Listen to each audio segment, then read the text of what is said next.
Hey folks, what's up? So we've got a great show, and yes, I am live. This is not pre-recorded this week. This is a live episode, just because I love speaking to creatives live. And this was somewhat of an impromptu show because I didn't know what I was going to be talking about today, and I was saved by my guest today, who saved me from probably talking about whatever else was on my mind. But I absolutely love this. Spoke to him before on the show. We had a great time, so we're going to do it again for the new Kickstarter for the Diary of Sweet Pea 3. So, folks, are you ready? I know it's been a hard week. Actually, it's been a pretty hard 48, 24 hours. But for this 30 minutes, we're going to have some fun and we're going to chill. All right? Y'all ready? Let's go.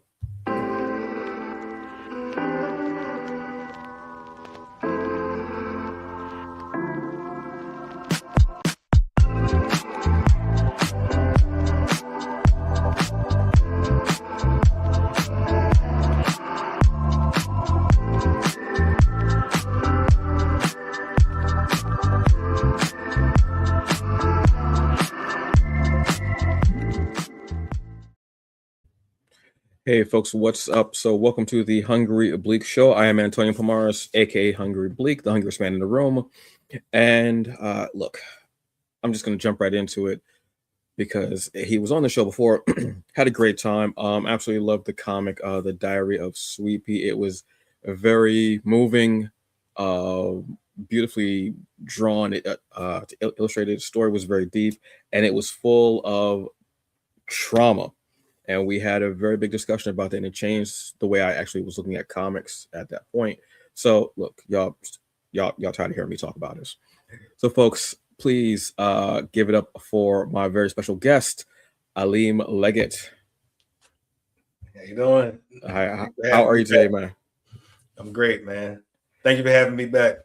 Oh, look, man, absolutely. I had such a ball last time you were here. That was what, about 2 years, maybe? Around about, yeah. Around about 2 years. That's awesome. Yeah, you saved me this week because I didn't know what I was going to talk about this week.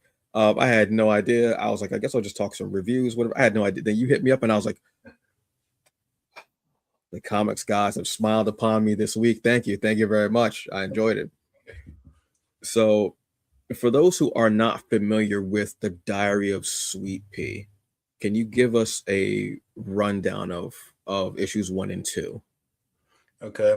So the Diary of Sweet Pea is the story of 14-year-old Imani Williams. Now, in this story, the earth is bathed in this dimensional energy that affects some of the denizens, and Imani happens to be one of them, our main character. Now, following this energy erupting across the planet sky, monsters invade, and in the midst of all of this chaos, you have Imani trying to find her way back to safety, and her father comes and saves her, and he's exhibiting these amazing powers that she had never seen before, but a dad's going to protect his daughter, and that's where she goes with it. Trying to tell you the story for the people that, in a way that the people that haven't had the opportunity to read issue 1 still get some surprises, but there's some twists and turns inside of that. Now, in issue 2, there's food scarcity, so now they're trying to find somewhere to find a meal, and they remember that there was a food drive before everything went down. So they make their way to this church that has been taken over by a cult called the Last Sons of Adam. And in there, they go through a lot of interesting things, and then they're introduced to the larger scene. So you have the Bane pop into the scene, which are these alien invaders that have come to harvest that energy. And you have the fighters in defense of humanity also come into the scene, and just the world really expands during there in issue 2. And now in issue 3, what we're going to have is Imani. We really focus in on this character and everything that she's been through so far, because this is a 14-year-old girl that's dealing, seeing like gruesome deaths and all kinds of violence and everything like that. So we get to see how all of that weighs down on her. And if you know anything about Imani and what she's capable of, it makes for a very interesting story. You made me remember some of what like the stuff that happened in episode. I almost said season one. So that's me speaking to this into fruition as far as you know. That yeah, that scene. What? Yeah, it still sticks in my head, which I love because it means that it had an impact. It means it's there, and and I love the fact of something being able to affect me in that way and sticks with me because I still remember the school bus. That's all I'm gonna say. The school bus messed me up. It truly did. Yeah. Thank you very much, Lego. Yeah, Sweet Pea is the Diary of Sweet Pea is just beautifully done. Obviously there's a lot of purple, and my favorite color is purple, so I might be a little bit biased. But it's just the the story and the relationship between a parent and a child and going through everything to save that child. But then having that kind of sci-fi superpower aspect of it blended beautifully because you get the heart because you think it's just a father rushing to his daughter, which he is a father rushing to his daughter, and then the powers. And I had the same look on my face that Amani had. I was like, wait, hold on. Nobody said this dude was gonna have powers. I was just regular. I was ready for just a regular bro running in here trying to save his child, and it goes from there. But I absolutely loved it. It was beautiful. What were what was one of your favorite character developments as far as from being issue 1 to issue 3? Well, now that we're here in issue 3, issue 1, I think if I can cheat and call this relationship a character, it would be the bond between Marcus and Amani. Mm-hmm. I would say that father-daughter bond and those moments in there were definitely they set a strong foundation for the rest of the story. Mm-hmm. And it's just the character that I love the most in issue 1. But in issue 2, as I was expanding, I realized that I need to kind of bring it back on home to our main focus. So in issue 3, Amani has some very serious character development. She has to deal with all of this trauma and the impact of what she's done, what she's allowed to happen, what she was capable of stopping. Mm-hmm. You know what I mean? All of that kind of comes crashing down on her, and the way her power set is set up, it's a dangerous thing. See, I struggle with this story because there's so many twists that I want to save for the reader. Mm-hmm. It's a surprise and everything, so it's really hard to just talk openly about it. But I will say, spoiler, slight spoiler, but Amani is a powered individual, as I've said earlier, and the way her powers work is on more of a subconscious level at this point.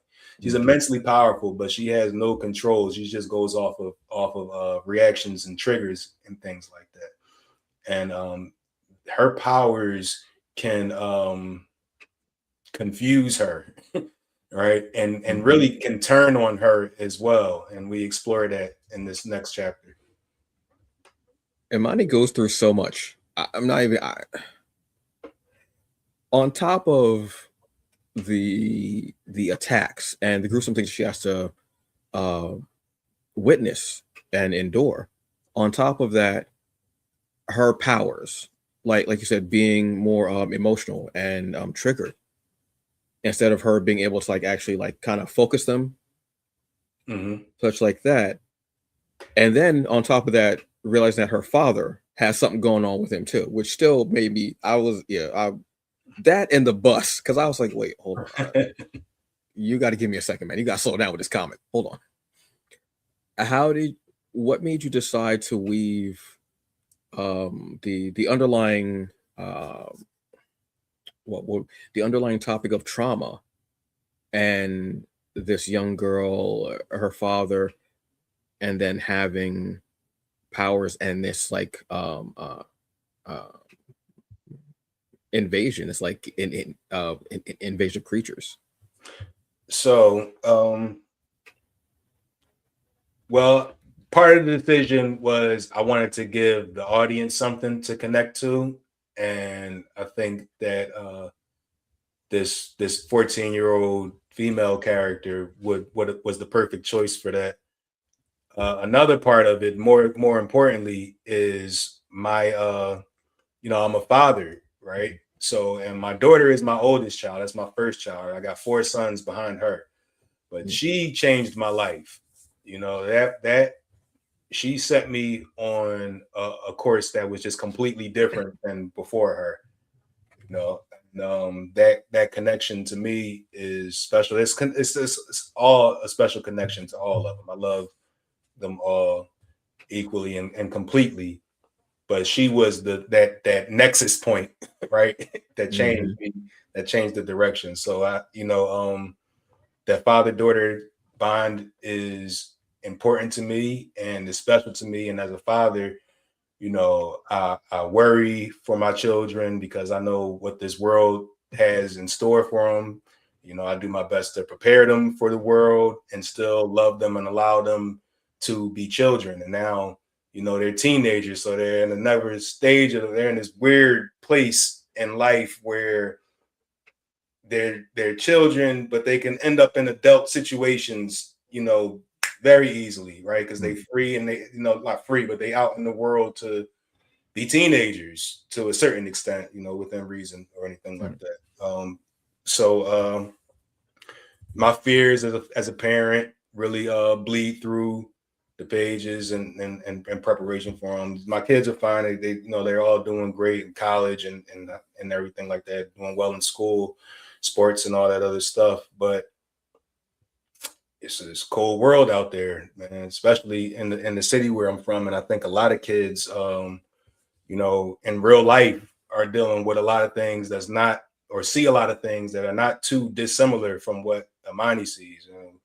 When I was a teenager, some of my high school friends didn't get to graduate. They didn't live long enough to graduate, or they ended up and these are traumas and things that we deal with in real life, and it has an effect on us. It's not something that kids should go through, but they do. We did, and I wanted to explore it, and I did it on the page. That kind of goes with a very beautiful thing. Oh, let me just Wilbo Wiggins. That name is just dastardly. Sorry, but I appreciate it. I appreciate it. No, this is we're talking to Alim Leggett about his newest comic coming out, which is going to be on Kickstarter, and it's called The Diary of Sweet Pea, issue number 3. Using comics as a vehicle, as a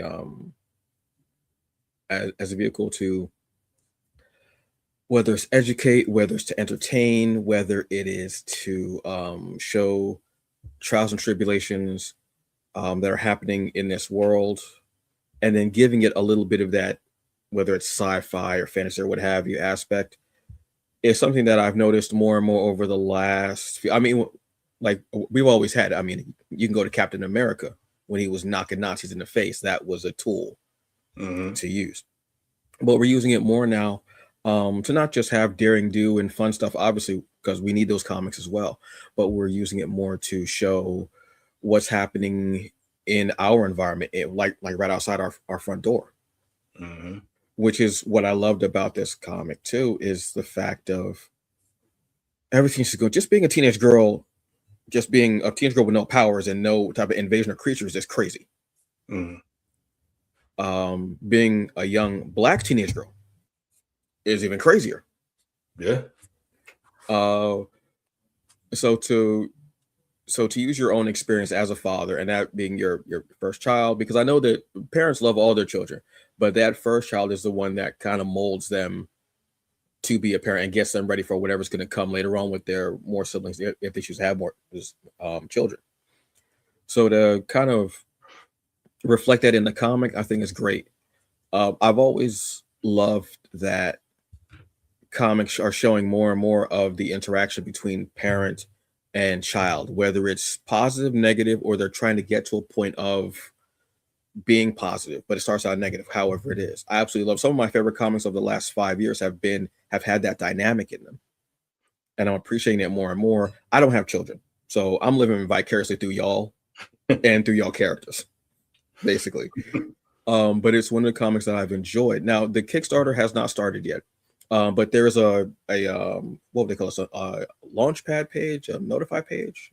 I know there's an actual term for it, but I can't think of what it is. It's called the pre-launch page. Pre-launch page. Thank you. When you go to this page, you can hit notify me. They'll either send you an email or a text message if you have the app on your phone. And what they'll do is they'll tell you when it comes up. But what we want to do is we want to get this really started, because the higher the number of people that hit notify on the pre-launch page, will get the comic even more momentum when it actually does go live. And it's going live when? March 25th. March 25th. So I love it. So when I saw it, I said, yeah, bet automatically. I had the app on my phone because I do way more Kickstarters than I probably should. But I love seeing everyone's comic come to fruition. I love almost like this groundswell of support from the community. So because it's not just a pre-order, but it's also like doing crowdfunding, which I absolutely love the fact of that community coming together. So I absolutely love it. And I love seeing people's imaginations and their dreams become this actual physical thing. I think it's awesome. So please go to the page and get it on there. And once you do hit notify, share it on your social media, Facebook, Twitter, YouTube, Blue Sky, whatever you've got, share it on there, because it's very important. And this is a comic that I absolutely fell in love with the first issue. It was heartbreaking. I'm not going to bring up the bus again. I'll tell you that's one of the scenes that sticks in my head. And I'm like, okay. But it made so much. It just made me so much more of a fan, which I loved. And I think that was my first interaction with you as well, was through this comic. Yes, I absolutely had a great time with it. So we want this to happen. So when this does go live, I want you to hit support and find out which tier. Now you'll also have issues 1 and 2 as part of tiers, correct? Yes, both physical and digital. Awesome. Which so then you can get the 3 issues. If you haven't read it, then you're going to be in a treat to read all 3 issues and have so much fun. And you get to see my journey as Yes. as I progress as a creative too, between issues 1, 2, and 3. You get to see. I think we made a lot of improvements along the way, and I think it's just, issue 3 is just exponentially like so far beyond what we've been doing, just because of the kind of experience as in the comic book indie community and industry that I have now. After for the past 5-6 years now inside of the industry, I've done this is my 3rd solo book. I worked as an art director for Skull Valley Comics Deathblade. You should definitely give Ed a talk one day. He's got a great book. And we've also worked with another indie creator to create something called the 5/3 Crew, which I think if you get your hands on that, you would absolutely love. This guy, I'll let him tell you his. I don't want to give his trade secrets, too much, but he has a very surprising and interesting concept that blends comic books and education, and I think it's just going to be a hit once it gets out to the public. But yeah, for the Kickstarter, we have a pre-launch stretch goal going on right now. Oh, okay. Where if we can get up to 50 followers, every backer will get a mobile digital wallpaper. I'm using it right now. I don't know if you can see it on the on the screen, but this. Hold on a second. Let me push this back. Let me see that there. And let me know. That's the wrong one. No. We're going to go back to that one, actually, folks. All right. Oh, that is, yeah. There we go. Yeah. That's nice. So every backer will get this. This was lined by J. Travis Smith, who's done work for IDW and a couple of other people, a lot of other people actually, and inked by, I mean, pencil, colored. Sorry, man, there's a lot going on. By Alfred Ital, who is the colorist for the interior pages of this issue. So, but it's an alternate color scheme. We also have this image available as one of our covers with a different color scheme for you guys. It's got like a really nice classic comic book, golden age, silver age, bronze age, whatever feel to it. Nice. So I think people are going to enjoy that, and that's going to be free to any backer out. You know, even if you just do the tip jar and you want the wallpaper, I'll throw it in just for helping us get our follower count up.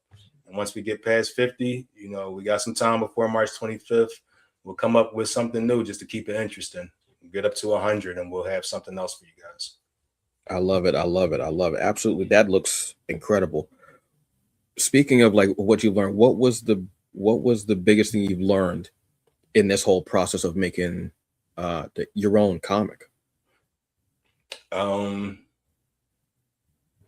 Patience with the plot. You got to give things time to breathe. One of my regrets with the series so far is that I put that 1 to 4 up there in my 1 of 4 in issue number 1. I should have just left that as issue 1 because by issue 2 now, like, there's so much story that I want to tell, and we will go. I have plans to go beyond these 4 issues, but I want to get to the end of this arc, this introductory arc, and I think issue 2, if I ever go back and play with it, I could make issue 2 maybe 5 or there's so much more story inside of there, so many more characters, right? So I learned that allow your story the all the time that it needs to really grow and bloom and blossom.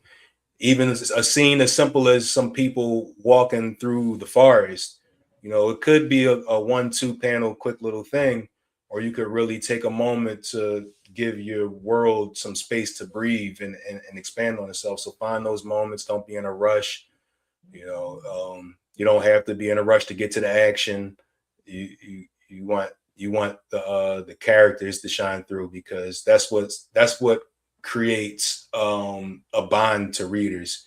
Is the characters, not the powers that they're using. You know, it's the things that they go through, it's how they respond to outside stimulants, and you know, is what we subconsciously, if not consciously, look for. You know, otherwise we just be watching stick battles on YouTube. It was just the action we wanted. Yep, exactly. Outstanding. That's a great point. Great thing, yeah, because we do connect with characters. Sometimes you don't know which character people are going to connect with, but yeah, having that, because they are the foundation for everything, are those characters and what they're doing and how they interact. That's very important and outstanding. I'm excited for this, like I said, because I've definitely have connected with these characters, so I'm excited for more and to see where you go with. I loving the whole trajectory, and I can see the leaps and bounds that are being made, and I'm excited for it, man. Because if this is where you're at with issue, I almost said episode 3. Speaking into fruition again. Speaking into fruition, folks. I love it. That's what we do. But that's what we do. But I can't wait to see where you're at 5 years from now, when you got this and a library of your work. It's outstanding, and I'm so loving this. Yes, we have Cerisa saying it's hard to have that patience. Oh yeah, yes it is. Yeah, I know it is. You know, when I started this, man, it's so many, like, this is like a dam that was building up for probably 30 some odd years. You know, and I like so many different ideas and characters and moments and influences from this show and that show and this book and that book, and how I would do it if I had a chance. Is all kind of like present, you know, inside of the plot, you know, the sandbox, the tools that I have in the Diary of Sweet Pea.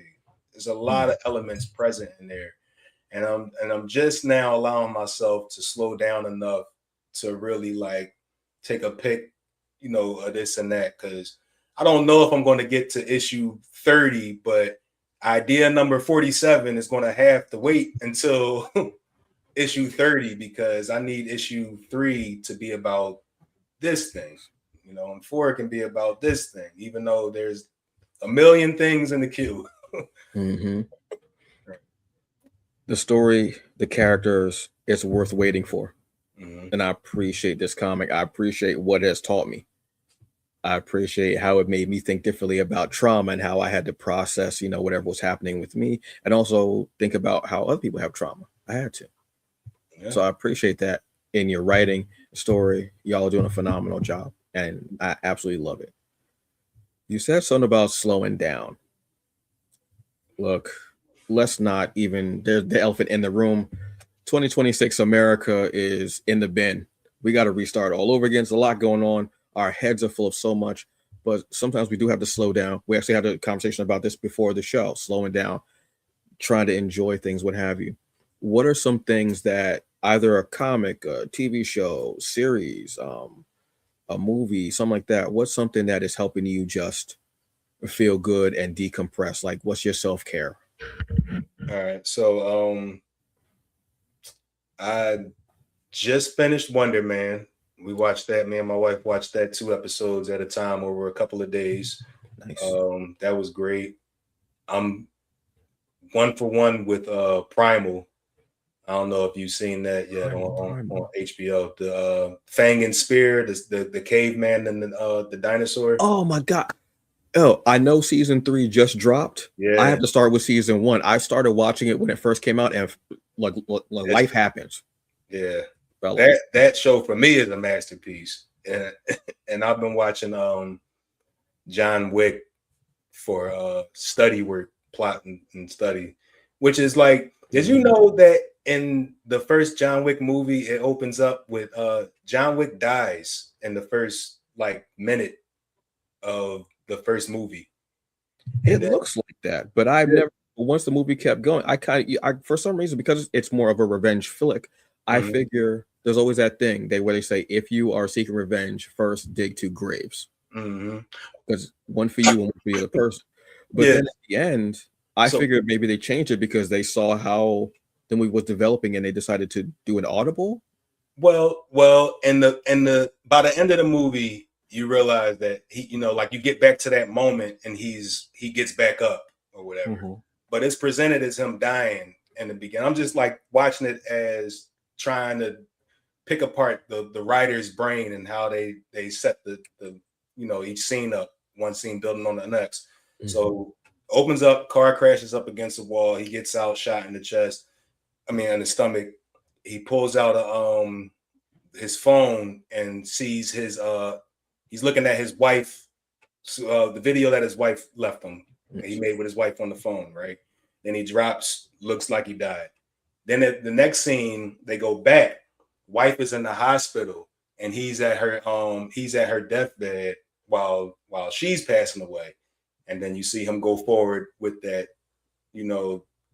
that's the weight that he's carrying throughout this. So that gives, credit to all of his actions after that gas station stopping the guys, did the home invasion thing and took the car and all that stuff.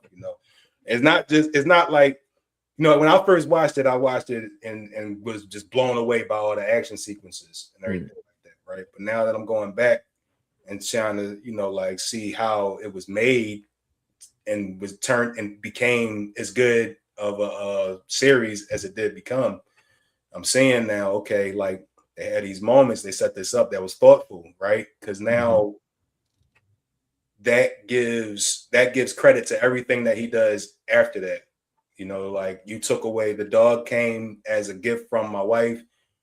It can't be replaced. Sorry, not going to cut it. Right? Exactly. Yeah. So just little stuff like that. That's all I've been up to. I love that you rewatched John Wick for the storytelling elements more so than the fight choreography. Yeah. I love that you went that route. Choreography is enough. Oh no. I'm not mad at that at all. I absolutely love John Wick. That's watching the first one, I was completely in awe and I was thrown off. but I always love revenge stories because I feel justified. Obviously, but whatever is the thing that caused them to go out to do that. But you going to study the moments that led to it, and actually dissecting it, I absolutely love the fact that you're using a movie that people would not pay that much attention to as far as that goes, but you're looking for the story elements and the beats. I absolutely love that. Yep. That's like storytelling craving. Like you want to just just I want to be good at this. That's what that is. I want to be good at what I'm that's doing. what I love. You're not going for just whatever. You're going for that quality. You're going for that depth, that heft. That's what I love. Yes, that's what I want. That's what I, folks. That right there. That right there. Who is going back and looking at John Wick for that? Everybody's going for the action. Obviously, I'm not mad at that at all, but going back for the storytelling beats. If y'all don't get up on Sweet Pea, I'm telling you right now, yes, and just the future is so bright for everything that you're going to be creating. I'm literally excited for what you write 5 years from now. Thank you. I'm literally excited for that, truthfully. Now I said that I was going to ask you this question, and it was going to be one or the other. Why gap? So I'm going to ask you to end the episode. What's your favorite snack? That's the harder question for people to answer than the other one. And nobody expects me to answer this question. That's why I love it too. All right. Me and my daughter, well, me and the kids, homemade salsa or guacamole, either or, with the hint of lime. I think it's I don't know who it's the scoop chips with a hint of lime. I can't remember the brand manufacturer. Is it Tostitos? Yeah, I think it is Tostitos. Okay, because I know it's them. There's another company. I can't remember. There's another company that's like that does it as well, but I can't remember their name off the top of my head. I haven't had salsa and chips in a while. Like I'm trying to stay away from chips, but get you the little oval shape. What are those? Which one is the little oval shaped tomatoes? That's real tight, not a lot of juice in there. Is it a cherry tomato? No, not cherry tomato. It might be. I don't want to say Romania or something like that. You'll see it. Just look for the oblong shaped tomatoes. They're really compact, and use those instead of the big round ones. You get too much juice and guts in there. Roma. Okay. Roma. Okay. Thank you. Yeah. Thank you. Cerise is not only an award-winning artist, but she knows tomatoes. Okay. There you go. Thanks for the save. There you go, Roma. Okay. See, now I want salsa. So after work tomorrow, I guess I'm just gonna get up. Yeah. All right, man. So whatever weight I gain from these chips, because I don't eat just 5, I'm gonna blame you. I'm sorry. This is on you.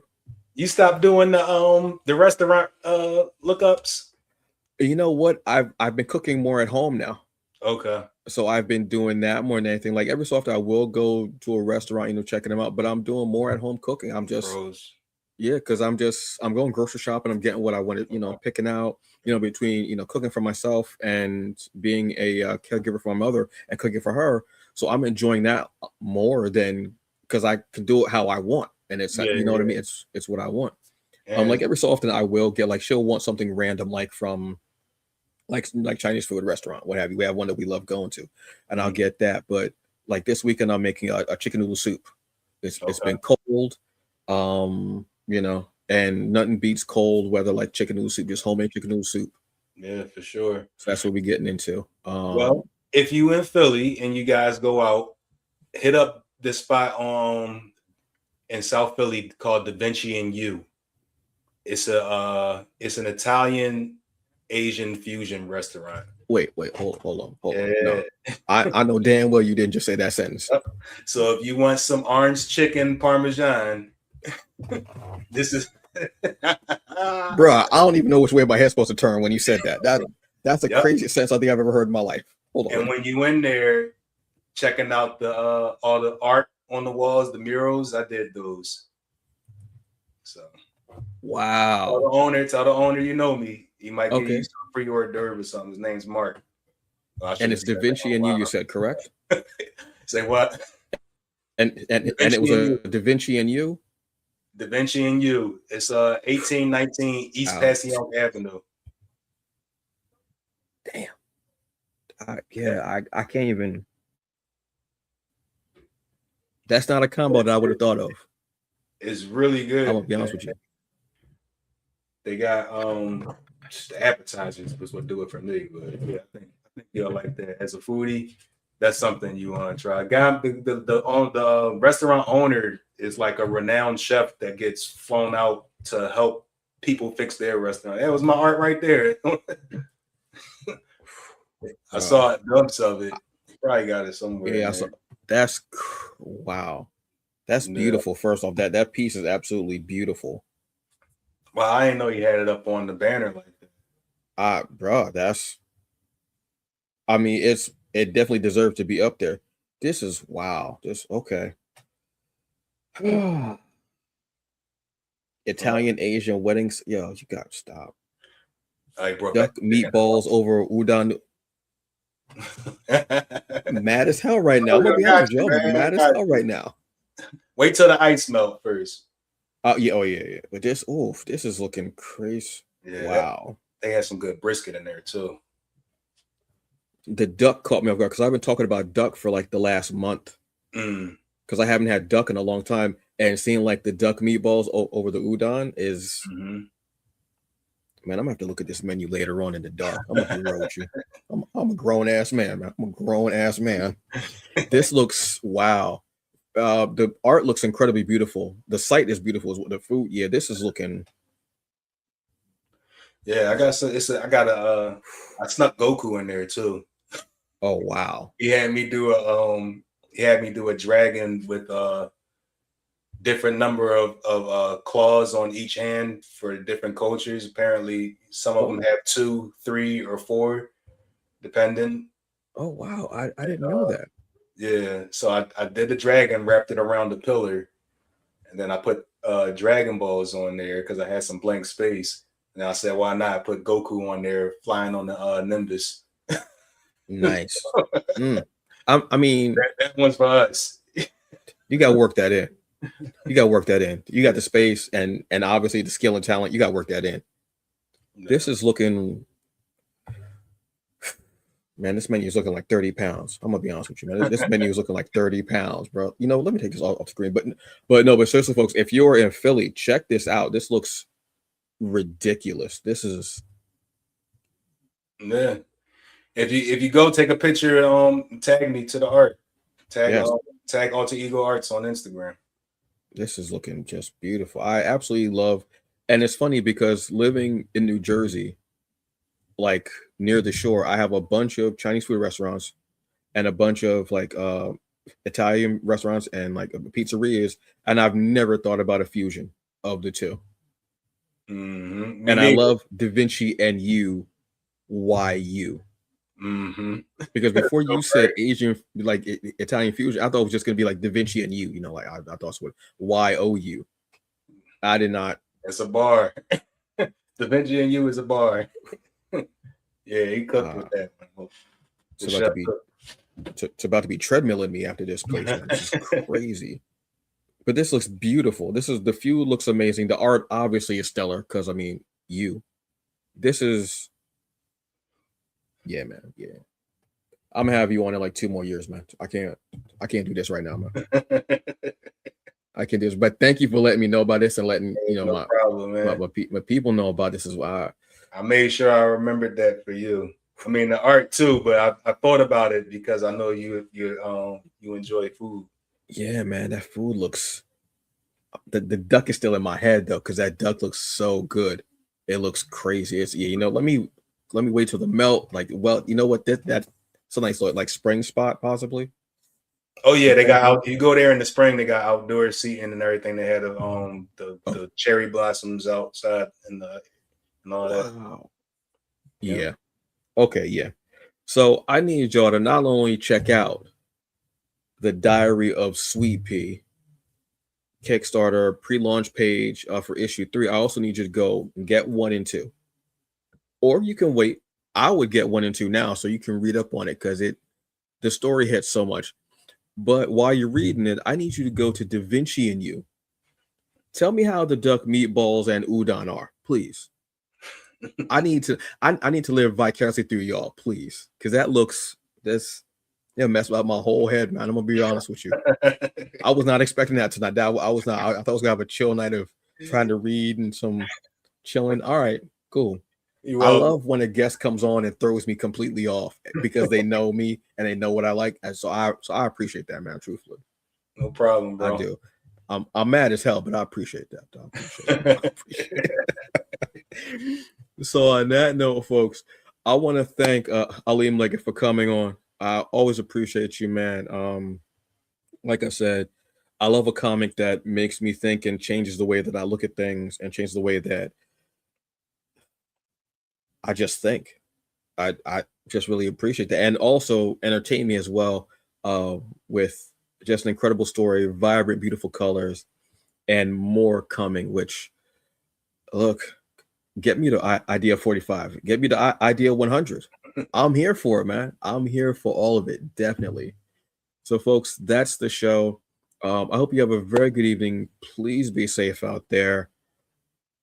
Normally, I would go and just be angry at the end, but I'm not going to. All I'm going to say simply is abolish ICE. All right. Again, have a very good evening. Enjoy yourselves. Be safe. Take your vitamins. Take your meds. Drink water. Stretch. And I'll see you next time. All right. Have a good night and peace. Peace.